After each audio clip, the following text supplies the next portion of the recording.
Hello friends, దేవుని కృప వల్ల అయ్యగారు అమ్మగారు మీ అందరికీ దేవుని యొక్క విలువైన ప్రసంగములు స్వయంగా రాసినవి మీకు అందచేయాలని కోరుకుంటున్నాను. మా పుస్తకంలో సిలువ ధ్యాన ప్రసంగములు 83 ప్రసంగములు, క్రిస్మస్ ప్రసంగములు 50 ప్రసంగములు, బైబిల్లోని స్త్రీల ప్రసంగములు 72 ప్రసంగములు, మోషే సుఖోపవాస ప్రసంగములు 63 ప్రసంగములు. ఈ పుస్తకములు అయ్యగారు అమ్మగారు స్వయంగా రాసినవి మీ అందరికీ అందాలని కోరుకుంటున్నాము. మా పుస్తకములు కావాల్సిన వారు కాంటాక్ట్ అవ్వాల్సిన numbers: Bapatla reverend doctor P Jayapal garu, phone number 9866412025. Guntur doctor P Prasadarao garu, phone number 9441368594 and 9705789407. మా పుస్తకంలో మీరు తీసుకొని చదివి ఆదరణ పొంది దేవుని మహిమపరచాలని కోరుకుంటున్నాము. Don't forget to like the video. Thank you.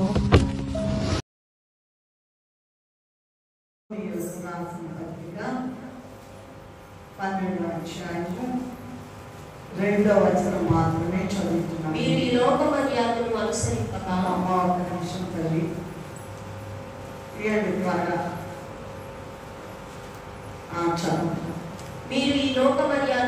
మీరు ఈ లోక మర్యాదను అనుసరింపక ఉత్తమమును అనుకూలమును సంపూర్ణమునై ఉన్న దేవుని చిత్తమేదో పరీక్షించి తెలుసుకొనున్నట్టు మీ మనస్సు మారి నూతన మగుట వలన రూపాంతరం పొందును. ప్రార్థన చేస్తున్నాం. చిన్న ప్రార్థన.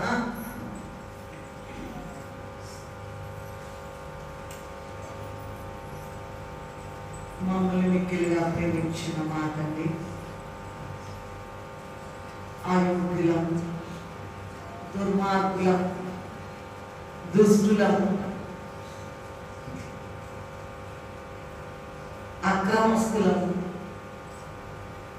అవిశ్వాసులము ఆయన మమ్ములను నీ ఉచితమైన కృప చేత ఈ నూతన సంవత్సరంలోకి అడుగు పెట్టనిచ్చి, నీ ఇంటికి రానిచ్చి, నీ సన్నిధిలో ప్రభువా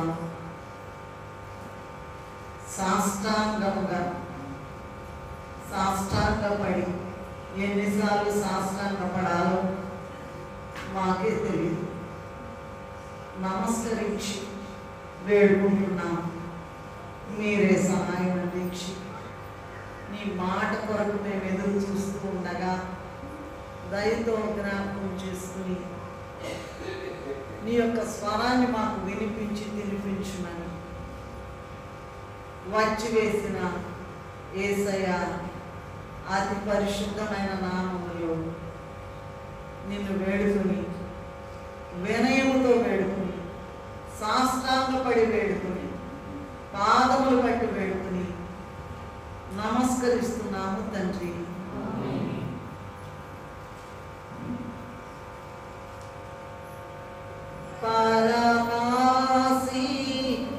పరమాశీర్వాదము కోరి పరలోక పిత అరుదించితివి.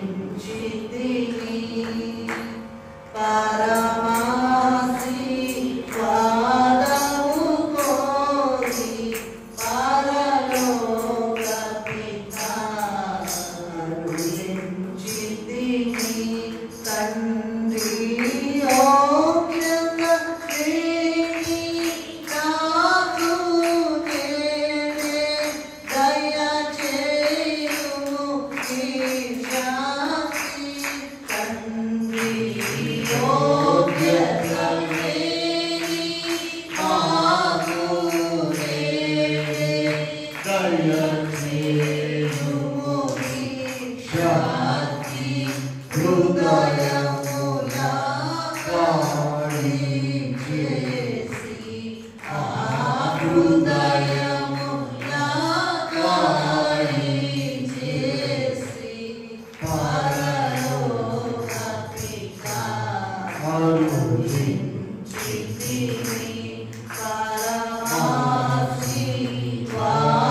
పరమాశీర్వాదము కోరి పరలోక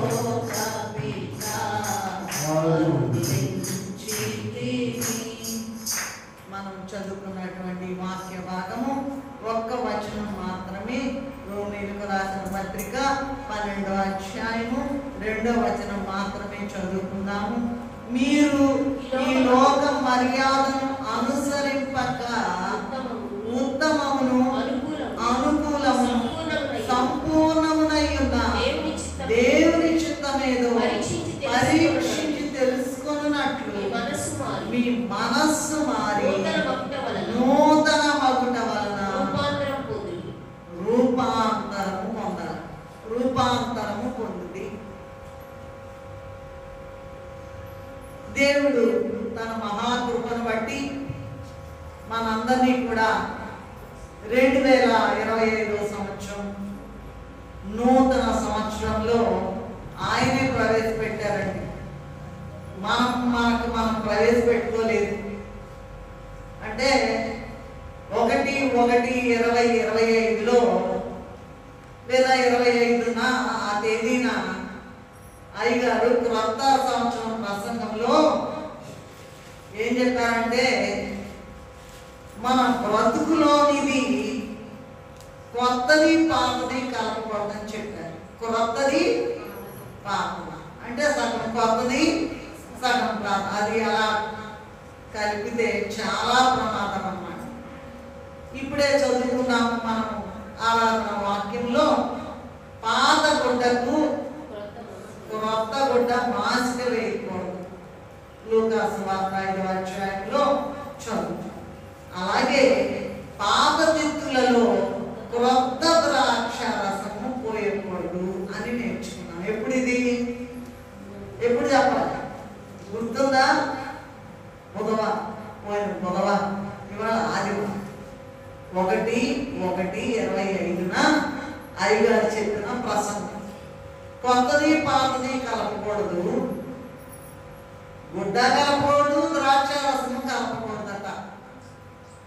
మరి పాత తిత్తులలో క్రొత్త ద్రాక్ష రసము పోయకూడదని చెప్పాం కదా. తిత్తి అంటే మన శరీరం అనేక సార్లు చెప్పారు. ద్రాక్ష రసం అంటే వాక్యం. ఏంటంటే ఈ మాట గుర్తుపెట్టు. తిత్తి అంటే ఏంటి? మన శరీరం. తిత్తి అంటే మన శరీరం. కొత్త సంవత్సరంలో పాత తీసుకొచ్చి పోయకూడదండి. పాత వాక్యం తీసుకొచ్చి ఎప్పుడో కాదు, పాత లక్షణాలు తీసుకొచ్చి కొత్త సంవత్సరంలో పెట్టకూడదు. మొత్తం కూడా మారిపోవాలి. సరే, ఇవాళ ఎంతండి తారీఖు? ఇవాళ చెప్పండి తారీఖు. 5వ తారీఖు. టీచర్ గారు చెప్పండి. ఈ నూతన సంవత్సరంలో మొట్టమొదటి ఆదివారం అన్నా? మొట్టమొదటిదా, రెండోదా, మూడోదా? మొట్టమొదటి ఆదివారం. మనం అన్ని విషయాలలో నూతన పరచబడి నూతనంగా మనం బ్రతుకుచు నూతనంగా ప్రభువును వెంబడించాలి. పాత రోత పద్ధతులను బ్రతుకును నూతన సంవత్సరంలో మనం కొనసాగించకూడదని ప్రభు ఎంతగానో ఆశించి ఎన్ని ఏళ్ళ బట్టి ఆ పాత పద్ధతులు కుళ్ళిపోయి ఉన్నాయంట మన శరీరాలు. దాంట్లో కొత్త ద్రాక్షారసం పోయకూడదు అంటున్నారు. క్రొత్త ద్రాక్షారసం అంటే క్రొత్త వాక్యం. క్రొత్తగా మారి క్రొత్త ద్రాక్షారసం పోయాలి. కానీ మరి పాడైపోయినటువంటి పాత తిత్తులలో శరీరంలో క్రొత్త వాక్యం, ద్రాక్షారసం అంటే వాక్యము పోయకూడదు. ఈ విషయాన్ని 7 అంశాలుగా ఈ దినము మనము ధ్యానం చేసుకుంటాం. మరండి మనం చదువుతున్న దాంట్లో ఏముందంటే, ఈ లోక మర్యాదను అనుసరింపక అని. ఈ వాక్యం కొంచెం కష్టమైంది. అయితే దేవదాసయ్య గారు పుస్తకం నేను చదివాను, దీనికి సంబంధించి చెప్తాను. ఆ విషయాలు కూడా చెప్తాను. కొంచెం క్లిష్టమైన వాక్యము, జాగ్రత్తగా వినండి. నంబర్ 1 ఏంటంటే 7 అంశాలు చెప్తానున్నాను. మనం చదువుకున్న ఒక్క వచనానికి మొట్టమొదటిది ఏంటంటే నూతన మనస్సు. చెప్పండి అందరూ. నూతన అంటే పాత, మరేంటది? గ్యారంటీ. అందరినీ అడుగుతాను, ఏంటి నువ్వు అడిగేది అనుకోవచ్చు మీరు. నేను మీరు కూడా పరిశుద్ధ స్థలంలో ఉన్నాము. చాలా జాగ్రత్తగా మన ఆలోచనలు, మన ప్రవర్తన అన్నీ కూడా మరి వ్రాయబడి ఉన్నాయి కనుక నీవు దేవాలయానికి వచ్చేటప్పుడు, మందిరానికి పోయేటప్పుడు నీ ప్రవర్తన జాగ్రత్తగా ఉండాలి. రైట్. ఇప్పుడు ఈ చదువుకున్నదే మళ్ళొకసారి ఏంటంటే ఈ లోక మర్యాదను అనుసరించకూడదంట. నంబర్ 1 ఏంటంటే నూతన మనస్సు. ఏంటండి? కొత్త మనస్సు కావాలి మనందరికి. పాత మనస్సును తీసి దొంగలో తొక్కాలి, విసిరివేయాలి, చాప చుట్టినట్టు చుట్టి అవతల విసిరి కొట్టాలి. అది ఎలాగండి అంటే ఈ లోకంలో ఉన్నాం కనుక ఈ లోక మర్యాదను అనుసరించడం అనేటువంటిది అది సబబైన మాట. ఏమండి? ఈ లోకంలో మనం జీవిస్తూ ఉన్నాం కనుక మరి ఈ లోక మర్యాద ప్రకారం వెళ్ళడం అనేటువంటిది, లేదా దాని ప్రకారం వెళ్ళడం అనేటువంటిది తగిన మాటే, మంచి మాటే. కానీ ప్రభు ఏం చెప్తున్నారంటే, బహు స్పష్టంగా ఏం చెప్తున్నారంటే ఈ లోక మర్యాదను అనుసరించకూడదు. ఖచ్చితంగా ఈ లోక మర్యాదను అనుసరించు. ఇక్కడ ఏమన్నారు? ఆ మాట కదా రాశారు. కానీ ఈ లోకంలో ఉన్నాక ఖచ్చితంగా లోక మర్యాదని అనుసరించాలి. ప్రభు ఏం చెప్తున్నారు? గ్యారంటీగా ఈ లోక మర్యాదను అనుసరించకూడదు. మరి ఏం చేయాలయ్యా అంటే ఉత్తమము, చూసుకోండి మీ బుక్లో, మీ గ్రంథంలో, అనుకూలము సంపూర్ణమునై ఉన్న దేవుని చిత్తమేదో పరీక్షించి తెలుసుకొని నూతన మగుట వలన రూపాంతరము పొందాలి. వినాలా? మన మొదటి పాయింట్ ఏంటండి? Very good. నూతన మనసు. లోకంలో ఉన్నాం కనుక లోక ప్రకారం నడవాలి. మరి ఎట్లా ఈ లోకంలో బ్రతికేది? ఎట్లా? ఈ లోక ప్రకారం నడవాలి. కానీ ప్రభు ఏం చెప్తున్నారంటే, బహు స్పష్టంగా ఏం చెప్తున్నారంటే ఉత్తమం నడవాలి, కానీ అది కాదు. ప్రభు చెప్పిన మాట వినాలి. ప్రభువే పంపించారు మనల్ని. ఉత్తమము, అనుకూలము, సంపూర్ణమైన దేవుని చిత్తమేదో తెలుసుకొని, పరీక్షించి తెలుసుకొని నూతన మగుట వలన ఏమవ్వాలంట? ఏంటి రూపాంతరం అంటే? ఏమండి రూపాంతరం అంటే ఏంటి? నేను ఎక్కడున్నా గొంగళి అక్కడే నేను మెదలను, ఈ బండ కదలదు అనుకుంటున్నారు. కాదండి. చాలా సంవత్సరాలు బట్టి, చాలా సంవత్సరాల నుండి ఇలాగే పొగరబట్టి ఉంటున్నామట మనం. చాలా గొప్పగా రాశారు. మనస్సాక్షి అనే పుస్తకం ఉంది, దేవదాసయ్య గారు రాశారు. నాకు టైం లేదు. దేవదాసు మొన్న కూడా మనస్సాక్షి అనే పుస్తకంలో నేను చదివాను. మీకు కావాలంటే చాలా చిన్న పుస్తకం, 20 పేజీలో ఏమో ఉంది. దీనికి సంబంధించి రాశారు.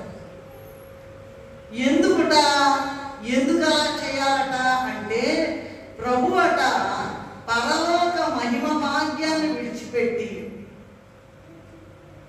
మన మంటి శరీరాకారముగా రూపాంతరము చెందారు కనుక మనము అంటే మంటి వారమైన మనము ఆయన మహిమ రూపంలోకి రూపాంతరం చెందాలి. అంటే మారిపోవాలి. మళ్ళా రిపీట్ చేస్తాం.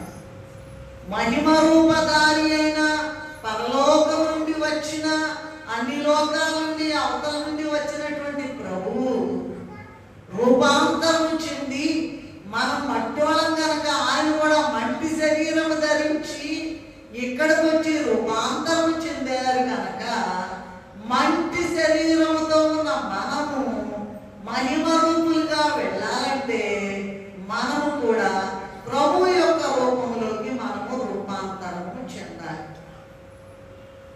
ఇక్కడ ప్రాముఖ్యమైన విషయం ఏంటంటే మన మనస్సు. ఏంటండి? మనస్సే. పబ్లిక్ రిలేషన్స్ అని ఒక చాప్టర్ నేను టీచ్ చేసేదాన్ని పబ్లిక్ యాడ్లో. ఎక్కువ మంది ఈ ఐఏఎస్ ఐపీఎస్ వాళ్ళందరూ కూడా పబ్లిక్ యాడ్ నుంచే సెలెక్ట్ అవుతారు. వాళ్ళ కొంతమందికి నేను క్లాసులు తీసుకునేదాన్ని. విజయవాడలో కూడా వచ్చి ఆ స్టడీ సర్కిల్ వాళ్ళని అడిగారు. సరే, దాంట్లో ఏముంటుందంటే ఎన్కోడింగ్ డీకోడింగ్ అని ఉంటుంది. శరీరం ఒక పక్క పెట్టండి, మొత్తాన్ని కంట్రోల్ చేసేది ఎవరండి? మొత్తాన్ని కంట్రోల్ చేసేది ఇదిగో ఇవాళ నేను చర్చికి వెళ్ళాలి అని ఎవరు అనుకుంటారు? మనస్సు అనుకుంటుంది. శరీరం ఏమనుకుంటుంది? బాగాలేదులే అనుకుంటుంది, కుదరదులే అనుకుంటుంది, ఒంట్లో బాగాలేదులే అనుకుంటుంది. అయితే ఈ మనస్సు అనేటువంటి విషయానికి వస్తున్నట్లయితే అయ్యగారు రాసినటువంటి మనస్సాక్షి ప్రకారం చూసినట్లయితే మొన్న స్వతంత్రాలు అయ్యగారు చెప్పారు, పులులందరూ కూడా పిల్లులాగా మారిపోవాలంటే నేను వీరుణ్ణి శూరుణ్ణి ఎరగదేస్తున్నాను, నేను అబ్బో నాకంటే వేరాను వీరుడు లేడు, యోధాను యోధుడు లేడు అనే వాళ్ళందరూ కూడా ఈ పులుల్లాగా చేసేవాళ్ళు, పులుల్లాగా ప్రవర్తించే వాళ్ళంతా పిల్లులు అయిపోవాలంట. నడవకుండా నోరు పూసుకుని ప్రభువు చెప్పిన మార్గంలో నడవాలి. పులిని కొడుతుంటే ఊరుకుంటుందమ్మా? ఏమ్మా? ఊరుకో. మనం కూడా ఎవరన్నా ఒక మాట అంటే ఊరుకుంటామా? ఊరుకోం. పిల్లి కర్ర తీసుకున్నామంటే పిల్లి వస్తే ఏం చేస్తుంది? ఏం మాట్లాడుతారు? అట్లా మనస్సు మారాలి. దీంట్లో ప్రాముఖ్యమైనది మనస్సు. సామెతల గ్రంథంలో ఏముందంటే 16:32లో నాకు చదివి సహాయం చేయండి. పట్టణం పట్టుకుని వానికంటే తన మనస్సును స్వాధీనపరచుకుని వాడు శ్రేష్ఠుడు. ఏంటి? అమ్మో ఇంత కష్టమా? మనస్సుని స్వాధీనపరచుకోవడం ఇంత కష్టమా? ఏంటది? పట్టణం మొత్తం పట్టుకునేవాడు వాడు చాలా గొప్ప యోధుడండి బాబు, చాలా గొప్ప శూరుడు. అయితే పట్టణం పట్టుకుని వానికంటే తన మనస్సును స్వాధీనపరచుకుని వాడు. ఇది చాలా ముఖ్యమైన పాయింట్ అయ్యగారు రాశారు. నేను చెప్తాను ఆ విషయం. కొన్ని ఉదాహరణలు రాశారు, కొన్ని కథల్లాగా రాశారు. అలాగే సామెతల గ్రంథంలో అలాగే 25-28లో చూసుకున్నట్లయితే ప్రాకారము లేక పాడైన పొలము తన మనసును అణుచుకోలేని వాడు అంతే. అది మళ్ళొకసారి చదవండి అమ్మా. ఇంకా ప్రాకారము లేక పాడైన పొలము ఎంతో తన మనసును అణుచుకోలేని వాడు అంతే. ఇది చూడండి, ఇక్కడ ఉంది కదా బిల్డింగ్ ఉంది కదా, ఇక్కడ మనం ఉన్నాం కదా, కాంపౌండ్ వాల్ లేదనుకోండి, ప్రాకారం అంటే అది కాంపౌండ్ వాల్. లేదంటే ఎవరు వస్తారు? ఎవరైనా వచ్చేస్తారు. దానికి రక్షణ లేదు. ప్రాకారం లేక పాడైన పొలము ఎంతో. ఇంకా తన మనస్సును అణుచుకొనలేని వాడు కూడా ఇక అంతే. అట్లా పెడితే పెడితే అట్లా. నెక్స్ట్ ఇంకా చూడండి, యెషయా గ్రంథం 26:3లో ఎవరి మనస్సు నీ మీద ఆనుకొనును వానిని నీవు పూర్ణ శాంతి గలవానిగా. సో ఎంత గొప్ప మాటలండి దేవదాసయ్య గారు చెప్పినటువంటి ఈ మనస్సాక్షికి సంబంధించి. ఇవి మనకేం తెలీదు, ఏముందిలే గుడ్డెత్తి చేరు పడ్డట్టు వెళ్తూ ఉంటామంటున్నాం. ఎవరి మనస్సు? యెషయా 26:3 నీ మీద ఆనుకొనును వానిని పూర్ణ శాంతి గలవానివిగా కాపాడు, చేతులు కాపాడు. యోబు గ్రంథంలో ఇంకేముందంటే 11:13లో నీ మనస్సును తిన్నగా ఆయన వైపు నిలిపిన ఎడల చాచిన ఎడల పాపము నీ చేతిలో ఉండుట చూచి విడిచిన ఎడల కొట్టివేసిన ఎడల సంతోషించదు. ఏంటంట? మనస్సును, యోబు గ్రంథం 11:13 చదువుకున్నా, నీ మనస్సును తిన్నగా ఆయన వైపు నిలపాలట. ఇప్పుడు మనం చదువుకునే ప్రసంగం ఏంటి? మనం వినే ప్రసంగం ఏంటి? ధ్యానించే ప్రసంగం నూతన సంవత్సరం ప్రసంగం. దాంట్లో 7 అంశాల మొట్టమొదటి ఏంటండి? నూతన. ఏంటి మనస్సుకి ఇంత ప్రాధాన్యత ఉందంటారా? అయ్యగారు రాసినటువంటి ఈ మనస్సాక్షి అనే పుస్తకంలోనండి, మొన్నేమో అంతా క్రొత్త క్రొత్త క్రొత్త అని చెప్పారు. ఈ నూతనం అంటే కూడా కొత్తే. మరి ఎంతవరకు మార్చుకున్నారో నాకు తెలియదు. కానీ ఇక్కడ ఏంటంటే చూడండి, దేవదాసయ్య గారు రాసిన మనస్సాక్షి అనే పుస్తకంలో ఏముందంటే కొన్ని కథలు రాశారు, చిన్న చిన్న కథలు. ఏమని రాశారంటే, ఒక చెట్టు ఉందంట, ఆ చెట్టు కొన్ని కాయలు ఉన్నాయంట, ఆ కాయలు ఎట్లాగట్లా చాలా అందంగా ఉన్నాయంట, వాడికి ఆశ పడుతుందంట, ఎప్పుడెప్పుడు కోసుకొని తినాలా అనిపిస్తుందంట, చాలా బాగున్నాయంట. సరే వాడు అనుకుంటున్నాడంట, రాత్రి ఎప్పుడు అవుతా ఇల్లు దొంగతనంగా కోసుకొచ్చుకున్నామా. మనస్సు అంటే దేవదాసయ్య గారు రాసిన మాట, మనస్సు అంటే దేవుడు ప్రతి మనిషిలో పెట్టిన మర అంటే ఇంగ్లీష్లో మెషిన్. ఈ మెషిన్ సంగతి జనాలకి మరి అంతవరకు తెలుసు మనకు తెలియదు. కానీ మొత్తం మన మనస్సాక్షి మీదే ఆధారపడింది. ఈ కోడ్లు ఉంటాయి, ఎన్కోడింగ్ అంటే కోడ్స్ చెప్తారు. ఆ కోడ్కి అర్థం ఏంటి? డీ కోడ్ అంటారు. ఏంటి ఏంటి ఏం చేయాలి? మందిరానికి వెళ్ళాలా, కాలేజీకి వెళ్ళాలా, ఎక్కడికి వెళ్ళాలన్నా ఏం చేయాలి? లోపల మనస్సు వద్దు అంటే ఆగిపోవాలి. ఈ మరంట ప్రతి మనిషిలో పెట్టారంట, అమర్చారంట. దేవదాసయ్య గారు మనస్సాక్షి పుస్తకంలో రాసన్నమాట. అయితే దేవుడట ఎందుకు పెట్టాడంటే ఆయన లక్షణాలు ప్రతిబింబింప చేయాలనట.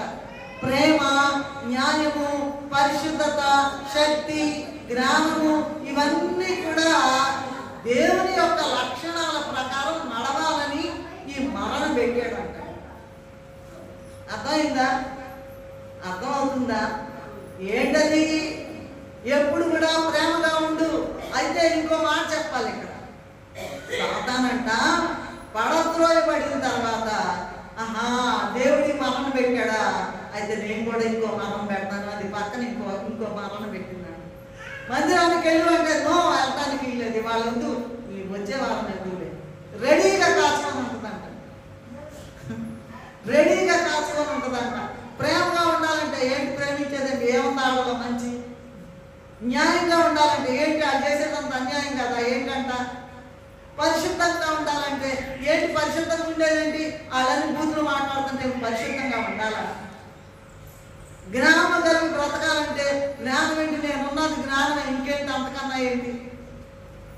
అట్లా దేవుడు పెట్టిన మర పెడితే సాతానంట ఇంకో పక్కన ఇంకొక మర ఆపోజిట్గా పెట్టాడు. పెట్టేటప్పటికి దేవునిలో నడవకుండా వాళ్ళ అవతలకి నెట్టివేయడమే సాతాను యొక్క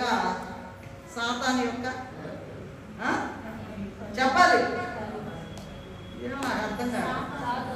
సాతాను యొక్క అభిలాష. ఎట్లయినా సరే ఇక్కడ రూపాంతరం చెందాలంటున్నారు కదండి. వాటిలో నంబర్ 1 ఏంటి? మనస్సు. మన శరీరం ఏముందండి? శరీరం ఏముంది? మనిషి చనిపోయినాక ఏమవుద్దండి? శరీరాన్ని తీసుకెళ్ళి చెప్పండి, మట్టిని తీసుకెళ్ళి అక్కడ బాధ పెట్టారు. ఆత్మ దాని దయచేసిన దేవుని యొద్దకు మనసన్నా ఆత్మన్నా హృదయం అన్నా అన్నీ ఒకటేనండి. ఏం చేయాలంట? సో ఒక మర పెట్టారు ఇక్కడ. మనస్సు అంటే మర. దేవుడు ఎప్పుడైతే ఈ మర దేవుని యొక్క లక్షణాల ప్రకారం నడవాలి, దేవుని మార్గంలో నడవాలి, దేవుడు ప్రార్థన చేసినట్టు చేయాలి, దేవుడు క్షమించినట్లు క్షమించాలి, దేవుడు జ్ఞానం కలిగి ప్రవర్తించినట్లు ప్రవర్తించాలి అంటే ప్రతి దానికి కూడా అయ్యగారు రాశారు కదా, ఇదిగో పక్కనే ఉన్నాడు శనిగాడంట. మెడకుగా ఉండండి ప్రియులారా, మీ మీదకి జాగ్రత్త. ఇందాక నేను చెప్తూ మళ్ళీ ఇటు వచ్చాను. ఓ పిల్లోడంట ఎప్పుడెప్పుడు వెళ్దామా, ఎప్పుడెప్పుడు కోసుకుందామా అనుకుంటున్నాడంట. రాత్రి అయిందంట. మనస్సాక్షి చెబుతుందంట, వెళ్ళబాకరా బాబు, వెళ్ళవద్దు, దుప్పటి కప్పుకొని పడుకో, వెళ్ళొద్దు. వెళ్ళేవా నిన్ను ఎవరో ఒకటి వచ్చి పడతారు, చంపినా చంపుతారు. దొంగతనం చేయొద్దు అంటే వాడంట అణుచుకున్నాడట. దేవుడు పెట్టిన మరని ఈ మనసుని నోరు మూసుకొని తెలపండు, నేను వెళ్తా ఏమైనా సరే. మన బ్రతుకులని అలా, మన బ్రతుకులన్నీ కూడా నేను చేస్తా, నేను చేయొద్దురా అంటే నేను చేస్తా. ఎందుకంటే సాతాను యొక్క దృష్టి ఏంటంటే రూపాంతరం చెందాలన్నారు కదా. మీ మనస్సు మారి రూపాంతరం చెందుడి అని అన్నారు కదండి. దేవుడు రూపాంతరం చెంది ఇక్కడికి వచ్చారు కనుక మనము రూపాంతరం చెంది అక్కడికి వెళ్ళాలి. నువ్వు ఎన్ని 100 సంవత్సరాలు బతికినా, 1000 సంవత్సరాలు బతికినా, ఎన్ని సంవత్సరాలు బతికినా ఎక్కడే మట్టే. నువ్వు ఎంత ప్రెసిడెంట్ ఆఫ్ ఇండియా కావచ్చు, ఆ తాత కావచ్చు, అధ్యక్షుడు కావచ్చు, చీఫ్ మినిస్టర్ కావచ్చు, ఏదన్నా కావచ్చు, మట్టే. మొన్న ఆయన చనిపోయాడు కదండి, అందరూ కూడా పాపం పెళ్లి కూడా చేసుకోవాలి. ఎవరు ఆయన? ఎవరు? మన్మోహన్ సింగ్ కన్నా ముందు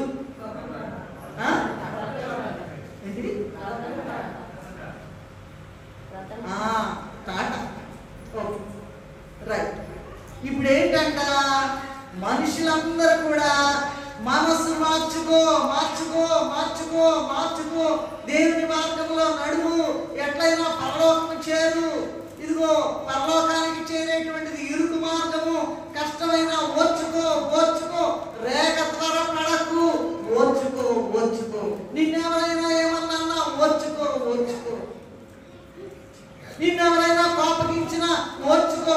నేనేంటి, నేనేమనుకున్నావు, నేను ఎంత చదివేమనుకున్నావు, నాకు ఎంత ఇద్దా ఉందనుకున్నావు, నాకు ఎంత పొజిషన్ ఉందనుకున్నావు, నాకు ఇంత 100 మంది ఉన్నారు ఉంటే వరుణేవి గారి దగ్గరికి వెళ్ళి శతాధిపతి అంట 100 మంది నమస్కారం పెడతారంట. అయితే పేతురు గారు వెళ్ళినప్పుడు శతాధిపతి ఏం చేశాడండి? నమస్కరించి పాదముల మీద పడ్డాడంట. అది దేవుని యొక్క మనస్సు. ఇది ఎక్కడి నుంచి ప్రారంభమైందో మీకు తెలుసా? దేవుడు చేయవద్దన్న పని ఎప్పుడైతే చేశారో, ఇది నిజమా? అక్కడికి వెళ్ళండి ఆదికాండంలో. ఇది నిజమా? చాలా రమ్యంగా ఉందంట, చాలా ఉన్నాయంట, మధ్యలో ఒకటి ఉందంట. మీరు అన్నీ తినండి కానీ ఇది తినబాకండి. ఏంటంట? మధ్యలో అందమైనటువంటి ఓ చెట్టు చూసారా, అది మాత్రం దాని పండ్లు అంటుకోవద్దు. మీరు అక్కడే మొత్తం ఏదన్నా తినండి. మన జీవితం ప్రతి అడుగులో కూడా పండు అనేది ఉన్నది. తినవద్దన్న పండు ఉన్నది. అబద్ధాలు ఆడవాకండి, అసూయతో ఉండద్దు, ద్వేషించవద్దు, మనుషులు ద్వేషించవద్దు. మరి ఏమంటారు, మేకులు కొట్టిన వాళ్ళు, వీపుని చిత్రం చేసిన వాళ్ళు, రక్తం దారులుగా కార్పించిన వీళ్ళందరూ కారుస్తూ ఉంటే కూడా తండ్రి మీరేం చేస్తున్నారు? అది ఎలా వస్తుందంటే మనస్సు ద్వారా. మన మనస్సులో మార్పు రావాలి. ఎంతకాలం ఉన్నా చెప్పేది విని వెళ్ళిపోతున్నామండి. మనస్సు మార్చుకోవాలి. మన మనస్సు మనస్సు మనస్సు ఏంటి లోపల ఉంటుందండి, కనపడదు బయటికి. ఎలా ఉన్నావో నువ్వు, నీ అంతరంగం ప్రభువుకు తెలుసు. ఇది నిజమా? అది తినబాకండి అయ్యా అంటే లేదు లేదు, తింటే మీరు దేవతల్లాగా ఏమైపోతారు, తినంగానే ఏమైపోయారు? వారు దిగంబరమని వాళ్ళ పాపం బయటపడిపోయింది కదా. నూతనమైన మనస్సు కావాలి. నంబర్ 1, నూతనమైన మనస్సు కావాలి. పట్టడము పట్టుకునే వారికంటే మనస్సును స్వాధీనపరుచుకున్నవాడు శ్రేష్ఠుడు. ప్రాకారం గల పాడైన పొడవెంతో ఇదిగో ఆంచుకోలేని వాడు కూడా అంతే. ఎంత కాలం నుండి రండి రండి రండి యేసుని యోధకు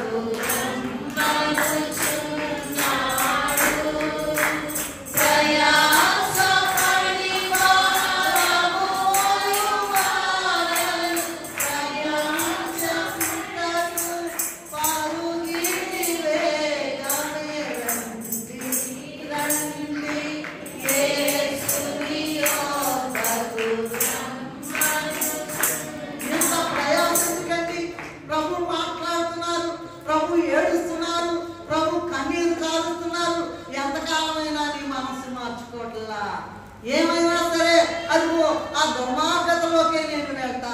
ఇంకా టైం అయిపోయింది కదా. ఈ సంవత్సరం కూడా బ్రతకనిచ్చాడు. ఎందుకు బ్రతకనిచ్చాడు? క్షామని కాదు, నిన్ను జీవంలోకి నడిపించడానికి.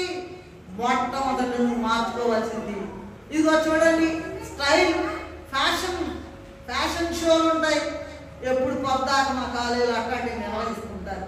ఒకళ్ళ నుంచి ఒకళ్ళు, ఇంకా ఒకళ్ళు కళ్ళెంతం తీసుకొని చేస్తారే, అది కాదండి. మనస్సు మనస్సు కనపడనిది పౌలు గారు ఏమంటారంటే సమస్తము కూడా చాలా చదువుతున్నాడు ఆయన. సమస్తము పెంటగా ఎంచుకుని చదువు ఎవరికి కావాలండి? ఉద్యోగాలు ఎవరికి కావాలండి? ఇక్కడే మానవుని యొక్క ఆయుష్కాలం 70 ఏళ్ళు, అధికంగా ఉంటే 80 ఏళ్ళు. అర్జెంటుగా ఆయన రమ్మనంగానే వెళ్ళిపోవాలి. అయిపోయింది. ఇంకా ఏమవుతాయి నువ్వు సంపాదించినవి అని? ఏమవుతుంది నీ పెద్ద ఉద్యోగం? ఏమవుతుంది నీ పెద్ద చదువు? మనసు మార్చుకో. ఇదిగో ఇదిగో ఇదిగో ఇదిగో ఇదిగో ఇదిగో ఇదే రక్షణ దినం. తర్వాత ఏమవుతావు? నేనేమవుతాను, నువ్వేమవుతావు? నంబర్ 1, మన మనస్సు మారిపోవాలి. అలా రూపాంతరం చెందాలి. రెండవది చూసినట్లయితే నూతన సృష్టి అవ్వాలట. నంబర్ 1 నూతన మనస్సు, రెండవది నూతన సృష్టి. 2 కొరింథీయులకు రాసిన పత్రిక 5వ అధ్యాయం 17వ వచనములో ఎవడైనా క్రీస్తునందున్న యెడల వాడు నూతన సృష్టి. దేవుడు యావత్తు సృష్టిని నూతనంగా చేయబోతున్నాడట. ఈ విషయము యెషయా 65:17 చదవండమ్మా. యెషయా 65:17 త్వరగా తీయాలి. యెషయా 65:17 ఇదిగో నేను క్రొత్త ఆకాశమును క్రొత్త భూమిని సృజించుచున్నాను. క్రొత్త ఆకాశము క్రొత్త భూమిని సృజించుచున్నాను. రైట్, అంతవరకు చూడండి. 66:22 చదవండి. దాంట్లోని నేను సృజింపబోను క్రొత్త ఆకాశమును లయము కాక నా సన్నిధిని నిలుచున్నట్లు.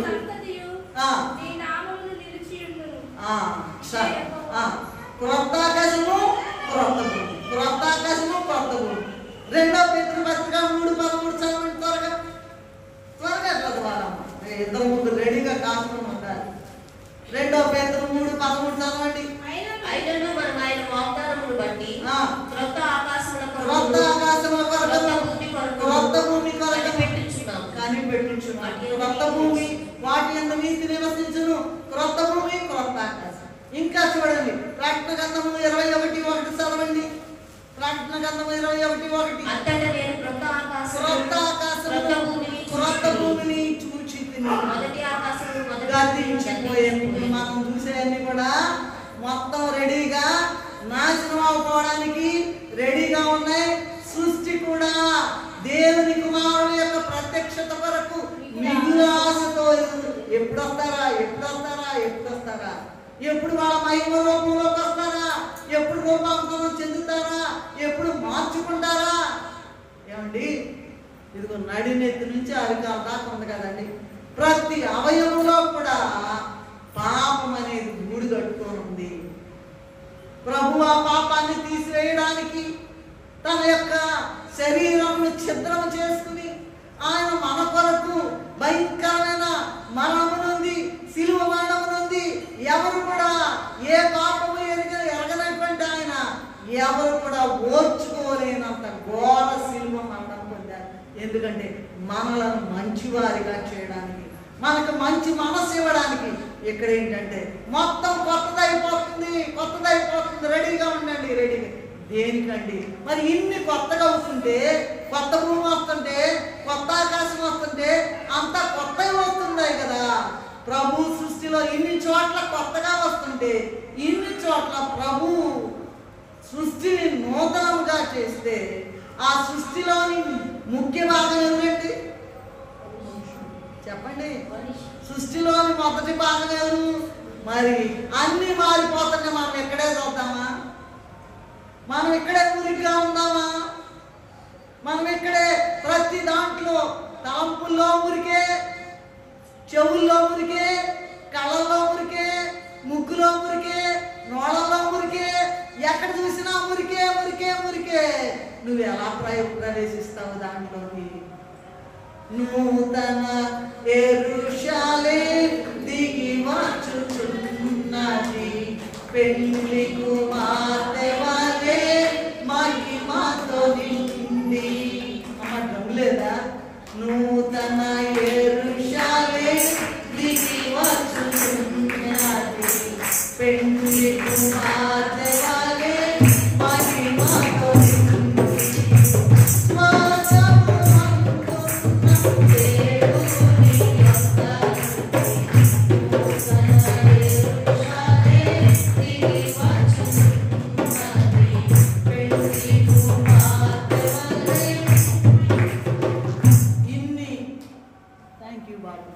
ఇన్ని మారిపోతున్నాయి కదా. భూమి మారిపోతుంది, ఆకాశం మారిపోతుంది, మొత్తం సూర్యచంద్రులు మారిపోతున్నారు, అంతా మారిపోతుంది. నువ్వు మారవా? ఏమ్మా, మారే పనే లేదు. నరకంలోకి వెళ్దామా? దేవుడు ఈ దినం మనలను బహుగా ప్రేమించి కొత్త సంవత్సరం ప్రసన్నం చేశారు అయ్యారు. అయితే మళ్ళీ కొత్త సంవత్సరం చదువుతూ ఉంటే, అయ్యగారు ధ్యానం చేస్తుంటే, ఇదిగో అయ్యగారి మాట చూడు.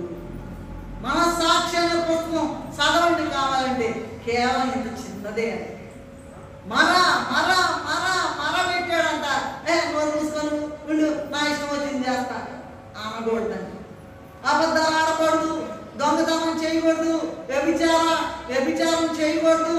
ఇంకా ఎన్నో ఎన్నో ఎన్నో ఎన్నో ఎన్నో గలతీయులకు రాసిన పత్రికలో ఉన్నది. ఇక అయ్యాన్ని తీసుకురావాలి. తిమోతి పత్రికలో కూడా, 2వ తిమోతి మొత్తం కూడా అంతా కూడా దుర్మార్గత. ఇప్పుడు ఎలా ఉన్నారో చదువుతారా? 2వ తిమోతి పత్రిక 2 చదువుతారా? అంత్యదినములలో అపాయకరమైన కాలము. మనుషులు ఎలా ఉన్నారంట? మనుషులు స్వార్థప్రియులు, ధనాపేక్షులు, వెంకములాడువారు, అహంకారులు, దూషకులు, తల్లిదండ్రుల కవిదేయులు, కృతజ్ఞత లేని వారు, అపవిత్రులు, అనురాగరహితులు, అతిద్వేషులు, అపవాదకులు, అజితేంద్రియులు, ఎంత కావాలంటే క్రూరులు, సజ్జన ద్వేషులు, ద్రోహులు, మూర్ఖులు, గర్వాంతులు. అదండి సంగతి. అందుకని అయ్యా, మొత్తం సృష్టి మారిపోబోతోంది. నీ సంగతి ఏంటి? నువ్వు మారక్కర్లేదా? మారనియండి, నేను వెళ్ళి నరకంలోకి వెళ్తాను అనుకుంటున్నావా?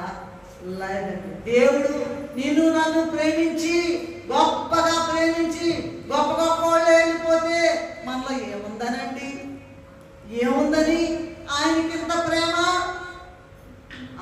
ఉచితమైన కృప. అనేకులు నశించిపోయారు, ఇప్పుడు లేరు. నీవు నేను ఉన్నామంటే ఇంకా ఇంకా ఇంకా ఈ సంవత్సరం కూడా ఉండనివ్వు అని మనం 31 రాత్రి ఎట్లా ఉండనియ్యా ఎంతకాలం ఓర్చుకుంటాడండి దేవుడు, ఎంతకాలం ఓర్చుకుంటాడు.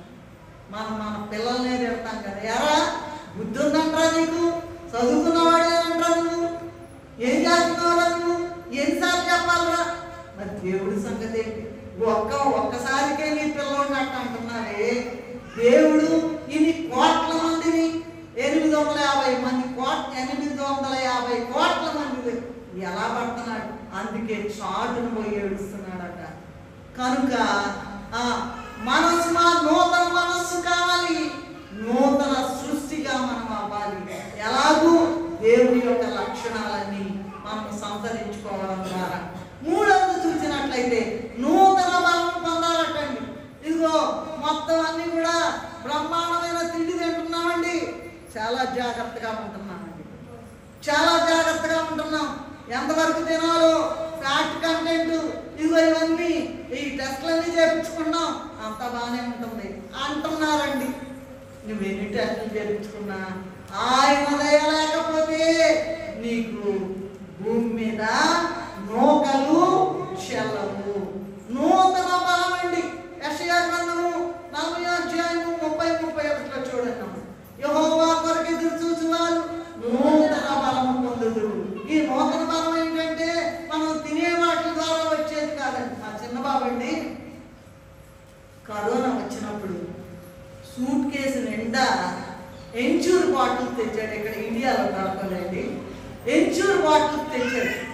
అసలు ల్యాబ్ లేదు, నాకు కూడా వచ్చింది కానీ నాకు అంత తీవ్రంగా రాలే. పొద్దాక ఏమంటాడంటే తాగండి, తాగు తాగు తాగు. నేను కూర్చోలేనయ్యా అంటే ఈ తాగు అంటాడు. దాని వలన వచ్చేది అసలైన సిసలైన పరలోకానికి వెళ్ళే బలం కాదు. మమ్మీ నేనేం చేశాను చూసావా, సూట్ కేసు నిండా ఎంచూర్ బాటిల్. ఇప్పుడు ఆ పొడి కొనాలంటే 1000 రూపాయలండి.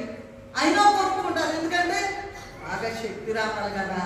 అది కాదు, అసలైన శక్తి ఇచ్చేది దేవుని కొరకు ఎవరైతే ఎదురు చూస్తారో నూతన బలము పొందుదురు. ఈ లోకంలో ఉన్న మనము ఎవరి కొరకు దేని కొరకు ఎదురు చూస్తున్నామో పరిశీలించుకుందాం. మత్తయి సువార్త 6వ అధ్యాయం 33వ వచనంలో ఏముందంటే ఆయన రాజ్యమును ఆయన నీతిని వెతకండి, అప్పుడు మీకు ఏం కావాలో మొత్తం వచ్చేస్తాయి అంటే అది విస్మరించి మన ఇష్టం చేసుకుంటున్నామండి. మన ఇష్టం. క్రొత్త మనస్సు రావాలి, క్రొత్త సృష్టిగా. నూతన మనస్సు, నూతన సృష్టి, నూతన బలం కావాలి నీకు. ఎఫెసీయులకు రాసిన పత్రిక 6వ అధ్యాయం 10వ వచనంలో ఆయన యందు బలవంతులై ఉండుడి. మన అనుదిన దైవ సన్నిధిలో ఆయన బలం పొందినట్లయితే మన శత్రువులైనటువంటి శరీరము, లోకము, సాతాన్ని జయించి మనం మేఘమెక్కుతామండి. కీర్తన గ్రంథము 105:4 నిత్యము ఆయన బలమును వెతకాలటండి. ఎందుకంటే కీర్తన గ్రంథము 62:11 బలము తనదని దేవుడు చెప్పాడు. బలము తనది, నువ్వేనన్నా రాదు. వాళ్ళందరికీ ఆ రతన్ టాటాకి వీళ్ళందరికీ లేక చనిపోయారంటారా? చెప్పండి, ఒక మాట, న్యాయమైన మాట చెప్పండి. ఏం లేక చనిపోయారంటారా? బలం లేక చనిపోయారంటారా? డబ్బులు తక్కువై చనిపోయారంటారా? కాదండి. బలము తనదని 62:11 చూడండి. కీర్తన బలము తనదని ప్రభువు చెప్పారు. ఒక మాట. ఈ శరీరానికేమో శరీర బలం కావాలంట, పరలోకం వెళ్ళడానికేమో దేవుని బలం కావాలి. నోట్ చేసి ఈ లోకానికి అబ్బా ఎంత బాగున్నామ్మా, ఎంత మంచి చీర కట్టావమ్మా, బ్రహ్మాండంగా ఉందమ్మా, గొలుసు గాజులు భలే ఉన్నాయమ్మా, పోగులు, అది మొత్తం. ఇక ఈ మొత్తం శరీరమే. శరీర బలము ఇక్కడ కావాలి. పరలోకానికి రూపాంతరం చెందడానికి దేవుని బలం కావాలి. దేవుని బలం సంపాదించు. ఎలా వస్తుందండి దేవుని బలం? 24 గంటలు ఆయన సన్నిధిలో ఉండి 3 పూట్ల ప్రార్థన చెప్తారు. చూసారా? ఏమవుతుందండి? ఏమవుతుందండి? ఏమవుతుందండి? ఏమవుతుందో అనుభవించే వాళ్ళకి తెలుస్తుంది, కానీ అనుభవించని వారికి బూడిదలో పోసిన పన్నీరు. ఎంత కాలమన్నా చెప్పండి అండి, మారదు మారదు మారదు. అయితే నూతన సంవత్సరం ఎందుకు ఇచ్చాడంటే, ఈ సంవత్సరం కూడా ఎందుకు ఉండనిచ్చాడంటే నూతన మనసు తెచ్చుకుంటామని, నూతన సృష్టిగా అవుతావని, నూతన బలం పొందుతామని. 4వది చూసినట్లయితే నూతన పురుషుడిగా చేయబడాలట. ఎఫెసీయులకు రాసిన పత్రిక 2వ అధ్యాయం 11 నుండి 18 వరకు చదువుకున్నట్లయితే అక్కడ ఏముందంటే, యూదులు అనేటువంటి వారు, నేను సారాంశం చెప్తాను, చాలా ఉంది కదా, 11 నుంచి 18 అన్నాడు కదా. మరి ఈ యూదులు దేవుని జనాంగము, వీళ్ళకున్నటువంటి నిష్టండి ప్రపంచంలో ఎవరికి కూడా లేదు. చాలా ఆర్తడాక్స్, చాలా కన్జర్వేటివ్స్ అన్నమాట వీళ్ళు. అంతే, ఖచ్చితంగా మా దేవుణ్ణే పూజిస్తాం అంటారు. అయితే మిగిలిన వారందరూ యూదులను అలా పెడితే మిగిలిన వారందరూ కూడా నిద్రపోయే వాళ్ళని లేకుండా పక్కన చక్కగా ఉయ్యాలాగా మిగిలిన వారందరం కూడా, అంటే ఆ యోధా జనాంగంలో నుంచే క్రీస్తు ప్రభు వచ్చారు. అది అందరికీ తెలుసు. యూదా రాజసింహం, యూదా రాజసింహం వచ్చింది, మనకు తిరిగి లేచిందంట. ఎవరు బతకలేదండి. ఎక్కడ ప్రపంచంలో ఉన్న ఏ సమాధి కూడా ఖాళీగా లేదు. యూదా రాజసింహం తిరిగి లేచి ఆ యూదుల యొక్క ఆ జనాంగంలో ఉండి క్రీస్తు ప్రభు వచ్చారు. మిగిలిన మనందరం కూడా దేవునికి దూరస్తులుగా ఉన్నాము. వాడు సమీపస్తులు, మనం దూరస్తులు. అయితే వారికి మనకు ఉన్నటువంటి మధ్యన ధర్మశాస్త్రము చాలా చాలా కఠినమైందన్నమాట. మోషే గారు తీసుకొచ్చిన ధర్మశాస్త్రం. ఈ ధర్మశాస్త్రాన్ని అంట తన శరీరం ముందు కొట్టివేయటం ద్వారా ఈ మధ్య గోడను పడగొట్టి, మనమేమో అమీలమి, యూదులు సమీపస్తులు. ఆ యూదా గోత్రం అనేది ప్రభువు యొక్క గోత్రం. యూదా యూదా యూదా గోత్రం, వేరే యూదా, ఇస్కరియోతు యూదా కాదండి. వీడు చూడండి అమ్మా, కాస్త అమ్మా వీడు చూడండి, పెద్ద పెద్దవాళ్ళు వీడు చూడండి. ఎన్నిసార్లు చెప్పినా ఇంతేనండి, చచ్చేదాకా ఇంతే, సమాధిలోకి వెళ్ళేదాకా ఇంతే. నన్ను క్షమించాలి, దేవుడి అంత ప్రేమించాడండి. 1 సంవత్సరం ప్రసంగం ఒకటి అయిపోతే పోలా? లేదు లేదు లేదు. అయ్యగారు ఆ పుస్తకం చూపించి వెతికి, ఇదిగో చూడు ఇక్కడ అసలైన సారాంశము ముందే చూడు, ఎందుకు ఇచ్చారు కొత్త సంవత్సరం అని దేవుడు గంటా పదంగా మాట్లాడుతుంటే అటు ఇటు అటు ఇటు బతుకంతా అంటే. అందుకే క్రొత్త మనస్సు, నూతన మనస్సు, నూతన సృష్టి, నూతన బలము, నూతన పురుషుడుగా, అంటే పురుషులదే కాదండి, పర్సన్ అని అర్థం, వ్యక్తి, నూతన వ్యక్తి కదా. వారికి మనకు ఉన్నటువంటి ధర్మశాస్త్రాన్ని తన శరీరం ఆడం ద్వారా కొట్టివేసి ఉభయులను ఏకం చేసి ఈ ఇద్దరిని కూడా తన యందు ఒక్క పురుషునిగా, పురుషుడు పురుషుడు కాదండి, యాక్చువల్గా పురుషులందరూ స్త్రీలే, ప్రభు ఒక్కడే పురుషుడు. వీళ్ళందరినీ కూడా నూతన పురుషుడిగా మరి సృష్టించాడు. ప్రభు చేసినంత ఈ గొప్ప కార్యము ఎందుకో తెలుసా? ఆజ్ఞలమైన మనము సద్వినియోగపరుచుకుని నూతన పురుషునిగా మారి ఎక్కడికి వెళ్ళాలా? నూతన భూమి ఆకాశంలోకి. నూతన భూమి ఆకాశం మొత్తం ఇక మారిపోబోతుందండి. నూతన భూమి ఆకాశంలో మరి ఆయన పేరేంటి? ఆర్ఆర్ కెమ్మూర్తి గారని అందరికీ తెలిసినారు. ఆయన బ్రాహ్మణ కులం కదండి. ఆయన అందరూ కూడా ఏం కులం అండి మీది, ఏం కులం అండి, కులం ముఖ్యమా, దేవుని పనిలో ఉండడం ముఖ్యమా? అది ముఖ్యం కాదండి. ఒకసారి ఆయన ఏం చెప్పినట్టు, ఎందుకంటే ఆయన అన్న కూతురే నాకు చాలా కాలం కొలిగింది అనమాట. అయితే ఏం చెప్పారంటే, అందరూ అడుగుతున్నారని విసుగుబుట్టి నేను విసుగుట్టి ఈ కులం పేరు ఎత్తుకోకుండా సేవ కులము అన్నాడు. ఏమన్నాడంట? సేవ కులము. సేవ చేసే కులం అయ్యా మాది. ఏ కులం కాదు. ఈ కులాలు మతాలు ఎక్కడి నుంచి వచ్చినాయి అన్నారు? ఈ మానవ సృష్టితం. మానవ సృష్టి కొంతకాలం వెనకపోతే అసలు కులాలు లేవు. ఇదిగో తల నుండి వచ్చారు, భుజాల నుంచి వచ్చారు, ఈ నాభి నుంచి వచ్చారు, పాదాల నుంచి వచ్చారు అంటారు. ఎక్కడి నుంచి? మానవ సృష్టము ఇది. మానవ సృష్టము లేదండి. అందుకని ఆయన ఏమన్నాడంటే, నన్ను అడగబాకండి ఏం కులం అయ్యా అంటే సేవ కులం. నేను ఏమన్నాడంట? ఈ పొలాలు గెలాలు తీసి అప్పలు పెట్టండి. యేసు ప్రభు మతం కాదు, మార్గము. మార్గము. ఈ ఇల్లు వాళ్ళందరూ ఏమవుతారు అక్కడ? వాళ్ళందరికీ క్లాసులు పెడతారంట. అరే రే రే రే రే ఇన్నేళ్ళు బతికి మనం అసలైంది పట్టుకోకుండా వచ్చామే అని భయంకరంగా ఏడుస్తారట. అగ్గిలోకి ఏడుస్తుంటే సాతాను వచ్చి అట్టగదావని కర్రలు తీసుకుని ఆ అగ్గిలోకి నెట్టి వేస్తారట. ఆ దుష్టత్వం లేదా ఆ యొక్క దుర్మార్గత రాకముందే మేలుకో మేలుకో మేలుకో మేలుకో మేలుకో, రెండవ రాకడా వచ్చి వేస్తుంది. సమయం అయిపోయింది. నువ్వు పాతగా ఉంటే ఎట్లా? పాత మనసు తీసివేసుకో, పాత స్వభావం తీసివేసుకో.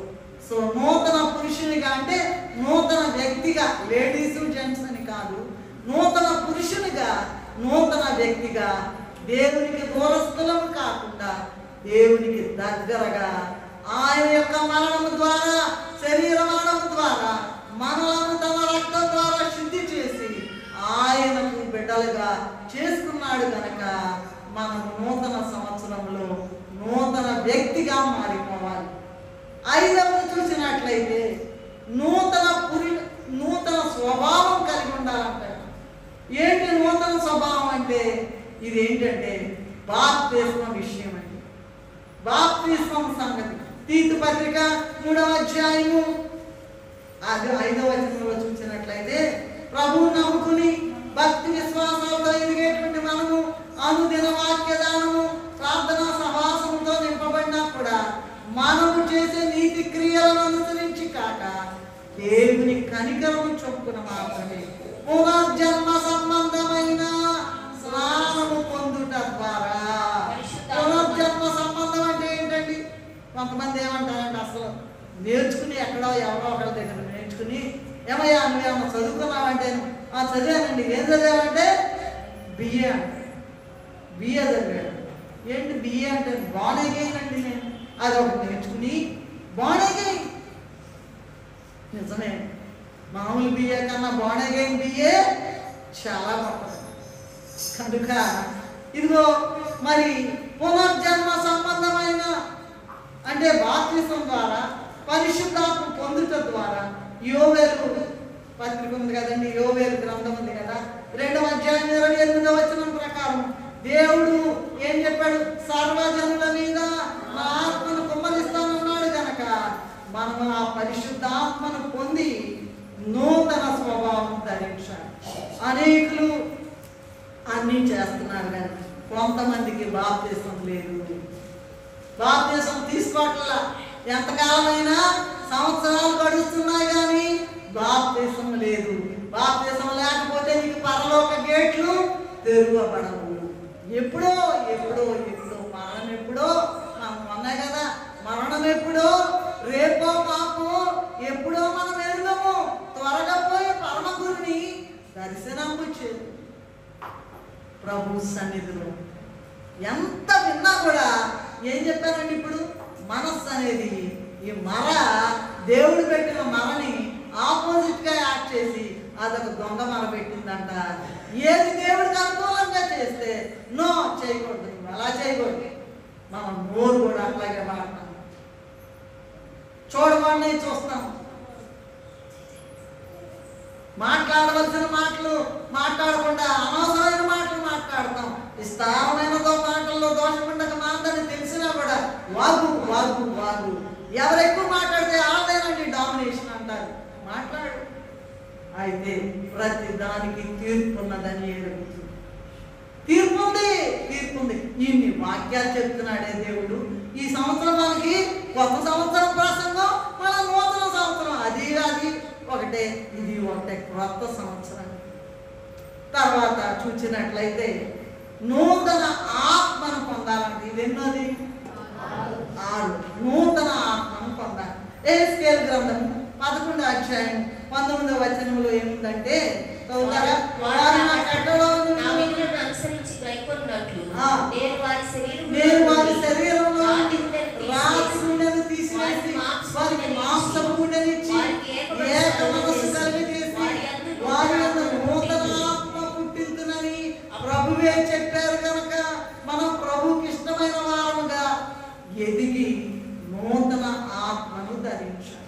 అప్పుడు ప్రభు చెప్పినట్లు ఎహెజ్కేలు గ్రంథము 11వ అధ్యాయం 20వ వచనం ఉన్నట్లు వారు నాకు జనులయ్యుందురు, నేను వారికి దేవుడినయ్యుందును అనే మాట నెరవేరు. చూస్తున్నారా ఏమా? ఏంటది? నా కట్టడలను విధులను అనుసరించి వాడు గైకొన్నట్లు నేను వారి శరీరంలో నుండి రాతి గుండెను రాయండి. ఎన్నిసార్లు చెప్పినా కూడా ఈ రాయి పగదు, గుండె పగద్దండి, అంతే. రాయి. అయితే నేను ఎప్పుడైతే నూతన ఆత్మను వాళ్ళు పొందుతారో, పరిశుద్ధ ఆత్మను, రాతి గుండెను తీసివేసి వారికి మాంసపు గుండెనిచ్చి వారికి ఏక మనస్సు కలిగజేసి వారి యందు నూతన ఆత్మను పుట్టించునని ప్రభు చెప్పారు. అప్పుడు ప్రభుకి ఇష్టమైన వారముగా ఎదిగి నూతన ఆత్మను ధరించాలి. అప్పుడు ప్రభు చెప్పినట్లు ఎహెజ్కేలు 11:20లో ఉన్నట్లుగా వారు నాకు జనులయ్యుందురు, నేను వారికి దేవుడినయ్యుందును. వింటున్నారా? మళ్ళీ ఇప్పుడు నేను అన్నీ అడుగుతాను. చివరిది ఏంటంటే నూతన మార్గంలో నడవాలి. మనం వెళ్ళే మార్గంలో కాకుండా జ్ఞానులు గొప్పవాళ్ళు కదండి, గొప్పవాళ్ళు కాదు జ్ఞానులు. ఏంటంట? యేసయ్య పుట్టాడంటే పెద్ద సిటీలో పుట్టాడు, అంతే కదండి, కాస్మోపాలిటన్ సిటీలో పుట్టాడు అనుకుని అక్కడికి వెళ్ళారు. ఎంత ప్రమాదం ఎదుర్కొన్నారు. మళ్ళా ఆ మార్గంలో కాకుండా తిరిగి వెళ్ళారని ఉంది. చూసుకోండి మీరు. అదేంటంటే మార్గములలో ఇర్మియా గ్రంథం 6వ అధ్యాయం 16వ వచనం చదువుకుందాం. ఇర్మియా 6:16 మార్గములో నిలుచుడి, పురాతన మార్గంలో గురించి విచారించుడి, మేలు కలుగు మార్గమేనే అడిగి అందులో నడుచుకోండి, అప్పుడు మీకు నెమ్మది కలుగును అని ప్రభు చెప్పారు. హెబ్రీ పత్రిక 10:19-20లో యేసు మన కొరకు ప్రతిష్ఠించిన మార్గంలో అనగా నూతనమైనది జీవము గలది ఆయన శరీరమును తెర ద్వారా ఏర్పరచబడినది అయిన మార్గమున ఆయన రక్తం వల్ల పరిశుద్ధ స్థలమునకు ప్రవేశించినకు మనకు ధైర్యము కలిగి ఉన్నది. నూతన మార్గం, ప్రభు చూపిన మార్గం. ఇదిగో కుడి చెంప మీద కొడితే మళ్ళీ ఏడని చెప్పేసి తింపాలి. మేకులు కొట్టిన వాళ్ళు కూడా క్షమించాలి. నీ మీద అనవసరంగా నిందలు అవమానాలు వస్తే అయ్యా ప్రేమగా మాట్లాడాలి. అది నూతన మార్గం అంటే. యోహాను సువార్త 14వ అధ్యాయం 6వ వచనం అందరికీ తెలుసు. యేసు నేనే మార్గము సత్యము జీవమును, నా ద్వారానే తప్ప ఎవడును తండ్రి యొద్దకు రాడు అని ప్రభు చెప్పిన ఈ మార్గంలో కుడి ఎడమలు తొలగకుండా నడిచి పరిశుద్ధ స్థలంలో ప్రవేశించాలి. ఇదే అప్పుడు కానీ నీకు నూతన భూమి ఆకాశములలో పాల్గొనడానికి అవకాశం ఉండదు. కనుక ఏం కావాలంటే కొత్త సంవత్సరంలో చెప్పండి. చెప్పడమే కాదు, తర్వాత నేను అడుగుతా. నూతన మనస్సు కావాలి. ఎట్లా? దొంగతనం చేసే మనసా, వ్యభిచారం చేసే మనసా, అబద్ధాలాడే మనసా? లేదండి. ఆయన మార్గంలో ఆయన ప్రేమించినట్టు ప్రేమించాలి, ప్రభు క్షమించినట్లు క్షమించాలి. ఏమైనా సరే, కష్టమైనా సరే, ఎంత కష్టమైనా సరే ప్రభు చూపిన ఆ మనస్సు మనకి రావాలా. తర్వాత ఏంటంటే రెండోది ఏంటి? నూతన సృష్టి కావాలి, మొత్తం కొత్తవి చేయబోతున్నాడు. నువ్వు పాతగా ఉంటే అందులో ప్రవేశం లేదు. నూతన బలము పొందాలి. ఇప్పుడు 4వది నూతన పురుషునిగా, అంటే పురుషుడు అంటే పురుషుడు కాదు, వ్యక్తిగా చేయబడాలి. నూతన స్వభావం కలిగి ఉండాలి. ఆ తర్వాత నూతన ఆత్మను పొందాలి. నూతన మార్గంలో ఇప్పుడు చెప్పండి. ఇప్పుడు ఒక ఏమంటారంటే ఒక నిర్ణయం తీసుకోవాలి. ఇంత ముందులాగా ఇన్ని సంవత్సరాలు వచ్చారు కదా, చెప్పినా కూడా ఈ చెవిలో వినబడింది, ఈ చెవిలో నుంచి వదిలేడు. ఎన్ని అద్భుతాలు చూస్తున్నారు, ఎన్ని ఘనకార్యాలు చూస్తున్నారు. దేవుడు ఎంత ప్రేమిస్తున్నాడు. అందరినీ కలిపి ముద్దు పెట్టుకోవాలని ప్రభు చూస్తుంటే, ఆహా నేను రాను ఆ మార్గంలో నుండి తొలగిపోయి ఉన్నాం గనక ప్రభు యొక్క మార్గము మనకు తెలియట్లా. ఇప్పుడు కాస్త కష్టమైన మాట అడుగుతా, నేను మార్చుకుంటాను. అసలు ఇంత ముందులా కాదు, ఇన్నేళ్ళలా కాదు, నేను మార్చుకుంటాను అన్న వాళ్ళు ఎవరన్నా ఒకళ్ళన్నా చేతులు ఎత్తారా? అబ్బో ఎత్తున్నారు, నాకు కనపడుతున్నారు. వీళ్ళంటే ఈ పార్టీలో వాళ్ళు ఎవరు ఎత్తరా? ఎత్తండమ్మా. ప్రార్థన చేసేవాళ్ళు కాదా మీరు? మందిరానికి వచ్చేవాళ్ళు కాదా? అబ్బో ఇట్లా ఎత్తండి అంటే కష్టపడి ఎత్తిస్తున్నాను అనుకుంటున్నారా? కనీసం చేతులు ఎత్తేమనన్న మనస్సాక్షి కలిగి దేవుని కొరకు జీవించడానికి త్వరగా వెనుకటివన్నీ మరచి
గమనిస్తాము. ప్రభు ఇక్కడ ఉన్నారు, ప్రభు గమనిస్తున్నారు. మేమేముంది మంటి పురుగులము. గొప్ప మార్పు రావాలి, పరుగులు ఎత్తాలి. పరుగులు పనులు మనమే. ఆయన మార్గంలో నడవాలి, ఆయన మనస్సుతో నడవాలి.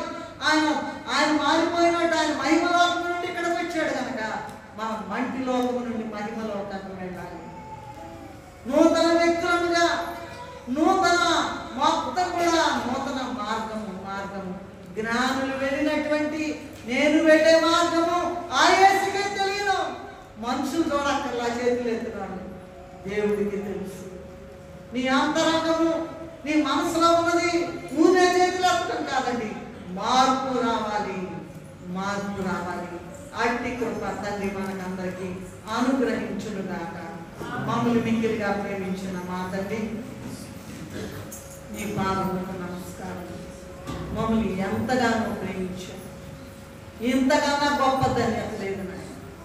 లోకంలో ఎంతో ఎదగొచ్చు తండ్రి, అయితే నీ మార్గంలో నడవడం అనేది చాలా కష్టం. అయితే శ్రమలు, మనం అనేక శ్రమలు అనుభవించి దేవుని రాజ్యంలో చేరాలనేటువంటి మాట, అది చాలా గొప్ప మాట. ఇంత బ్రతికి నరకంలో కాకుండా నాయన దేవుని రాజ్యంలో చేరే కృప మా మనస్సును అయ్యా, మా మాటలు, మా రూపము, మా సమస్తము, మా మార్గము అయ్యా మొత్తం మార్చుకుని నీ యొక్క మార్గంలో నడిచే కృప ఎందుకంటే ఈ సంవత్సరం కూడా ఉండనిచ్చావు కనుక నీ మార్గంలో నడిచే కృప మాకందరికీ దయచేయమని మాతో మాట్లాడుటకు వచ్చి వేసిన యేసయ్య అతి పరిశుద్ధమైన నామములో ఎంతో వినయముతో వేడుకొని ప్రార్థిస్తున్నాము తండ్రి.